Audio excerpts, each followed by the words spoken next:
On this Wednesday night, Amazon shuts down its Quebec operations. The prime suspicions it's because one warehouse unionized. It's a slap in the face. The job losses and what this will mean for customers. The RCMP's recruitment crisis in 2 provinces, the temporary solution, the drawbacks, and how many more officers are needed. Prince Harry's victory, what a British newspaper finally admits it did to intrude into his life.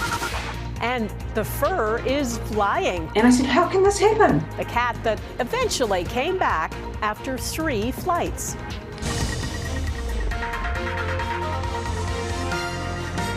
Global National with Donna Friesen. Good evening and thanks for joining us. Amazon, owned by the second wealthiest man in the world, is closing all of its warehouses and sorting centers in Quebec, putting 1,700 regular employees and 250 seasonal workers out of work. Amazon has remained union-free in Canada, except for Quebec, where workers at one warehouse successfully organized. The company denies that is the reason it's pulling out of the province, but a lot of people aren't buying it. Tim Sargent has our top story tonight. Only hours after a letter was sent to a local Amazon union representative, the name of the behemoth retailer and almost any reference to it was removed from this Montreal warehouse. The $2 trillion company is shuttering all of its facilities in Quebec, laying off close to 2,000 workers in the process. It's a slap in the face, not only to Amazon workers in Quebec, but to all Amazon workers in Canada. The union representative for some of the warehouse workers claims the decision was made entirely due to strained labor relations. Workers at this Amazon facility in a Montreal suburb unionized last spring, the only Amazon center to do so in Canada. They're trying to intimidate workers and saying that when you do stand up for your rights, rights that are protected by both the Quebec and the Canadian Charter of Rights, when you do stand up for that, well, we're going to close our business. The decision has politicians reacting too, the NDP leader denouncing it. I'm really disappointed. And frankly, it's disgraceful what Amazon's doing. The Bloc Québécois also weighing in. It's deplorable, Yves-François Blanchet says. But in Quebec City, the Premier is avoiding any condemnation. Amazon is a private company, so why do they do that? How do they do that? The answer must be asked to Amazon. In an email to Global News, an Amazon spokesperson writes, this decision wasn't made lightly, and we're offering impacted employees a package that includes up to 14 weeks' pay after facilities close. Amazon plans to revert to a third-party delivery system as it has done in the past, promising the same service with a lower cost to serve. So this is the right decision for the business and our customers. They did what they felt was in the best interest of their business. This economist argues closing the warehouse and subcontracting out deliveries to save money could be a direct result of a union demanding higher wages. How do you avoid extra cost? You get rid of the facility. A decision that's delivering harder financial times for those being shown the door. Tim Sargent, Global News, Montreal. Canada's premiers and the Prime Minister met again today to work on a strategy to deal with U.S. President Trump's tariff threat. Trump says he might impose a tax on Canadian goods shipped to the U.S. starting on February 1st.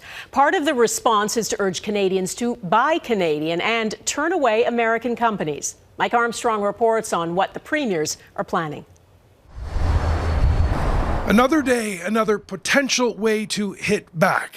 As premiers and the Prime Minister met online, Quebec's François Legault pitched a new way to strike back at the U.S. if Donald Trump imposes his threatened tariffs. He's proposing Canada ban American companies from bidding on infrastructure projects.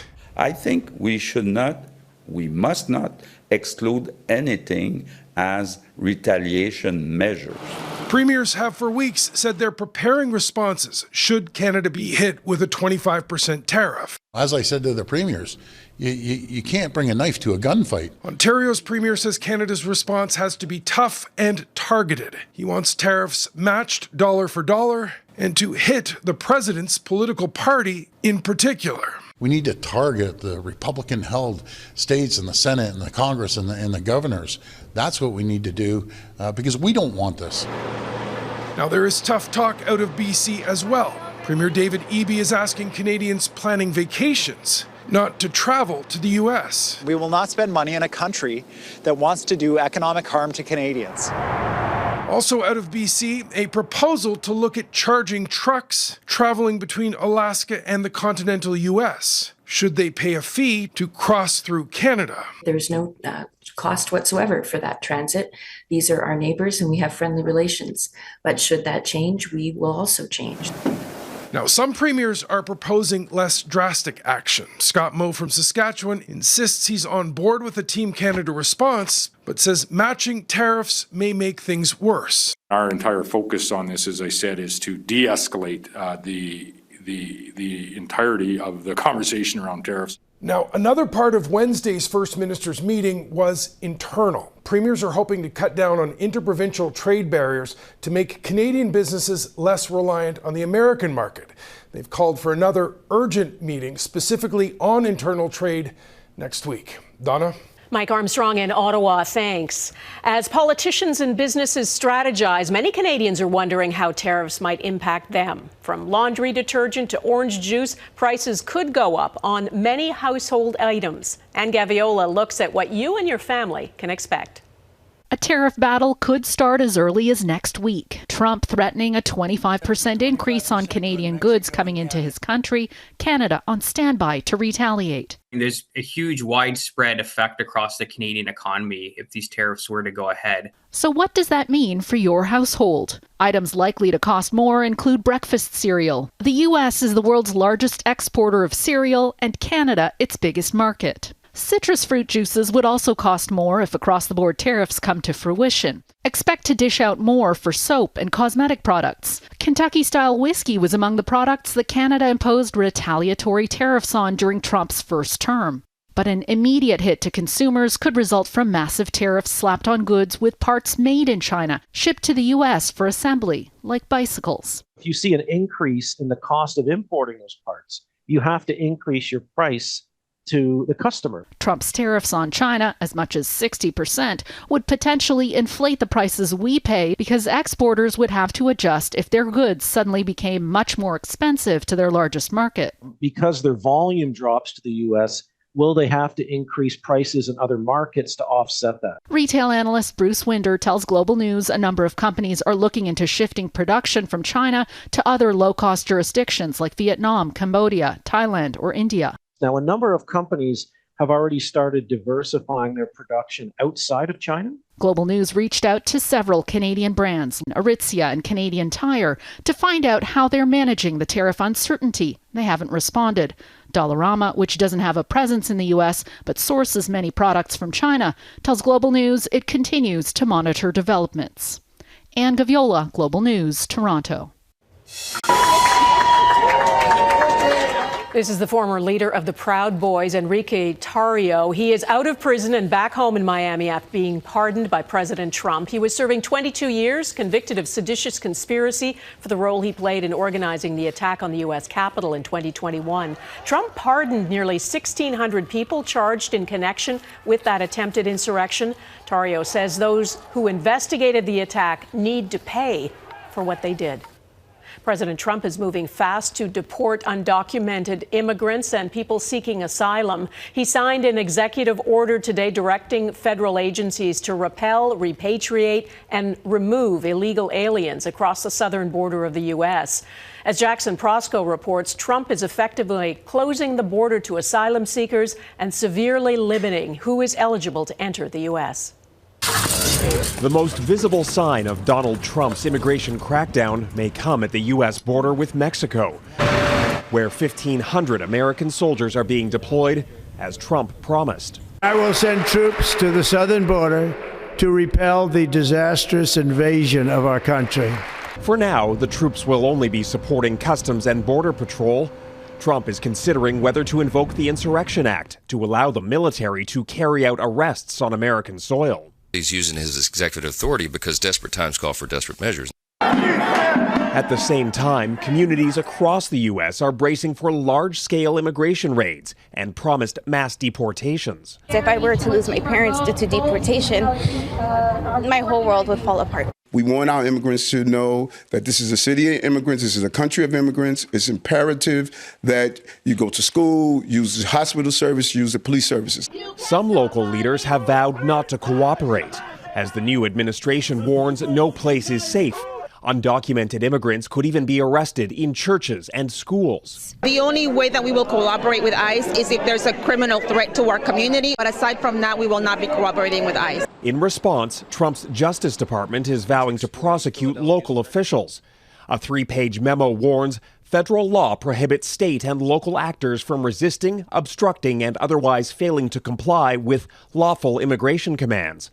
It says the department shall investigate instances involving any such misconduct for potential prosecution. We are watching what Donald Trump is doing every single day with his executive orders. Yet there's no sign the new administration is willing to bend. The vast majority of immigrants are not criminals. After this direct plea during the inaugural Mass, I ask you to have mercy, Mr. President. Trump responded on social media, calling the bishop nasty and demanding an apology. Jackson Prosco, Global News, Washington. Thousands of refugees approved to travel to the U.S. are now stranded around the world. As many as 10,000 refugees who had booked to travel before a January 27th deadline suspending America's refugee resettlement program have had their travel plans canceled by the Trump administration. The sudden halt has left thousands of people, including from Afghanistan, Syria, and Venezuela, in limbo, despite meeting all the requirements for resettlement in the U.S. And Trump has ordered all federal employees working in diversity, equity, and inclusion roles to be put on paid leave. Trump signed an executive order on Monday ending what he calls radical and wasteful DEI programs in federal agencies and ordered them to be shut down. The head of the union representing federal workers calls it a smokescreen for firing civil servants and says it's turning the federal government into an army of yes men loyal only to the president, not the Constitution. It is planning legal challenges. Another wildfire has erupted in Southern California, fanned by winds reaching close to 50 kilometers an hour that have returned to the greater Los Angeles area. Evacuation orders are in effect for communities in the mountains north of LA. The Hughes fire broke out at 11 this morning and burned through more than 2,000 hectares in the first 2 hours.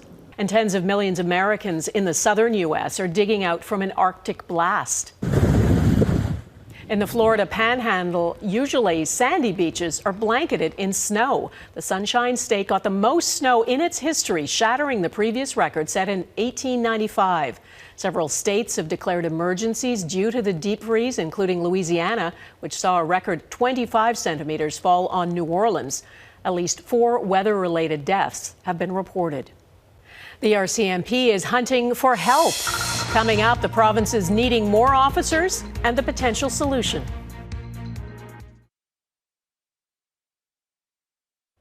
The Canadian Armed Forces is no longer automatically disqualifying applicants with certain medical conditions. It is an effort to help boost recruitment. The changes took effect this month. 4 medical conditions will now be evaluated when people apply: ADHD, anxiety, asthma, and allergies.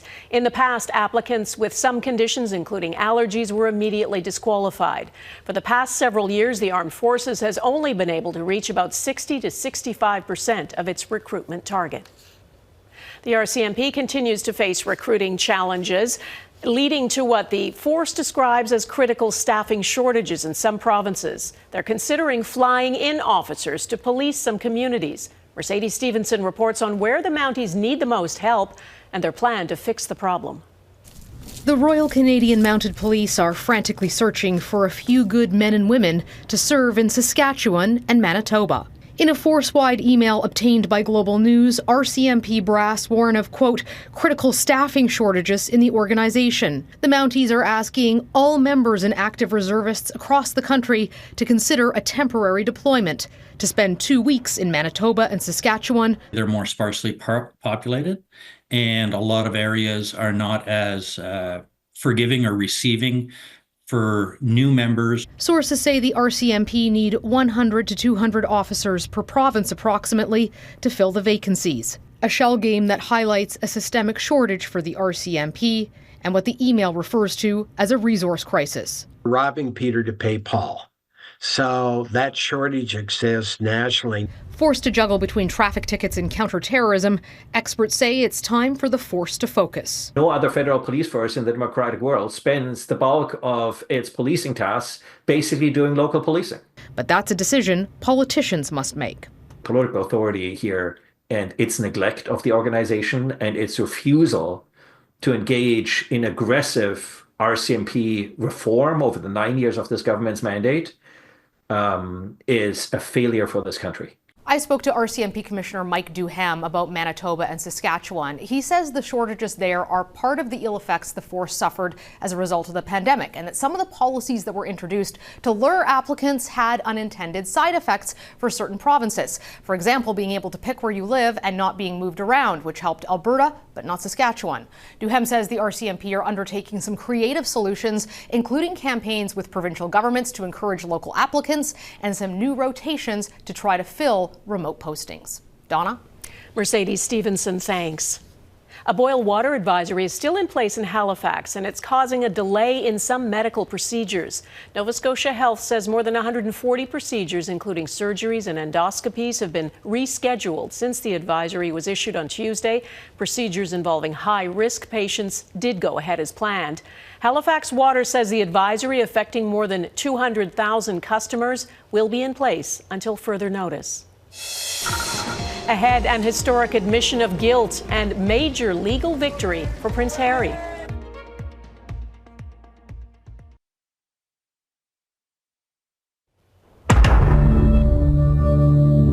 Shares of Netflix soared 13% to an all-time high today. The streaming giant's move to add live sports helped attract a record 18.9 million subscribers. And they're going to pay more. Netflix with ads will now cost $8 a month. The standard ad-free plan is $19. Britain's Prince Harry has been on a mission to take on those in the media world he accuses of using unlawful methods to destroy people's lives, including his own. And today, a major legal victory. The publisher of the Sun newspaper has agreed to pay substantial damages and has apologized to the prince for serious intrusions into his life and that of his late mother, Princess Diana. As Redmond Shannon reports, the prince now wants the police involved. Another Prince Harry visit to a London courtroom seemed all but certain. But just as a civil trial against the owners of the Sun newspaper was about to start, an apology and a settlement from them, reportedly for more than $17 million. In a monumental victory today, News UK have admitted that The Sun, the flagship title for Rupert Murdoch's UK media empire, has indeed engaged in illegal practices. The admission follows years of denials, claims that wrongdoing was limited to the Sun's former sister newspaper, the now defunct News of the World. Starting in the 1990s, the voicemails of royals were hacked to track their movements. The Duke has long blamed the tabloids for the death of his mother, Princess Diana. In the settlement, the Sun's owners also admitted to serious intrusions into her private life. News Group newspapers unlawfully engaged more than 100 private investigators over at least 16 years, with the knowledge of all the editors and executives going to the very top of the company. The Duke always insisted he wanted his day in court, stressing the need for accountability. More than 1,000 other claimants have settled out of court. He had alleged a cover-up by senior newspaper executives, including the deletion of millions of emails, something the Sun's owners deny. They are only admitting that private investigators working for them acted illegally, not the newspaper's journalists themselves. By agreeing to a settlement, the owners of The Sun are avoiding a 2-month-long public trial here. But their troubles may not be over just yet. Lawyers for Prince Harry say they want Parliament and police to investigate. A co-claimant with Prince Harry, a prominent British politician, says their lawyers are handing over a dossier to police. Donna? Redmond Shannon in London. Thanks, Redmond. Next, the story of a lost cat named Mittens, who came back the very next day.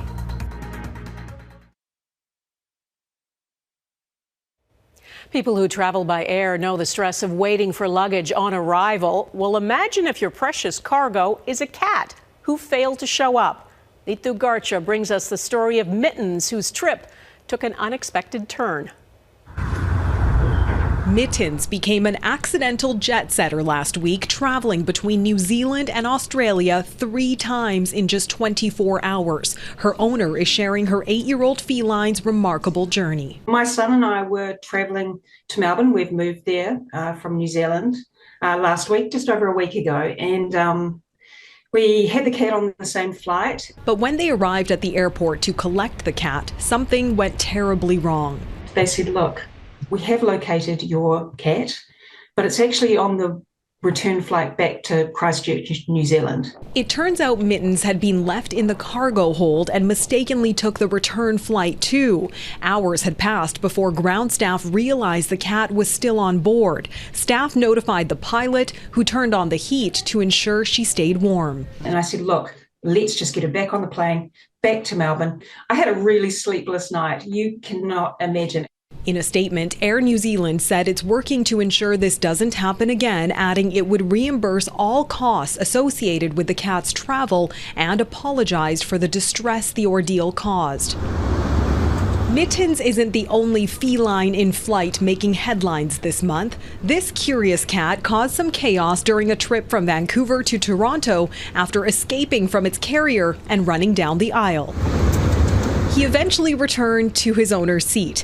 And as for Mittens, I just did the biggest cuddles of all time, and it was just such a relief. She's back where she belongs, safe and sound, and a little more affectionate than before. Neetu Garcha, Global News, Vancouver. I could never take my cat on a plane. That is Global National for this Wednesday. I'm Donna Friesen. And before we go, we want to clear something up. Yesterday's Your Canada was this photo. The person who sent it said it was Whitehorse, but some viewers have written in questioning that. We're working to verify it all.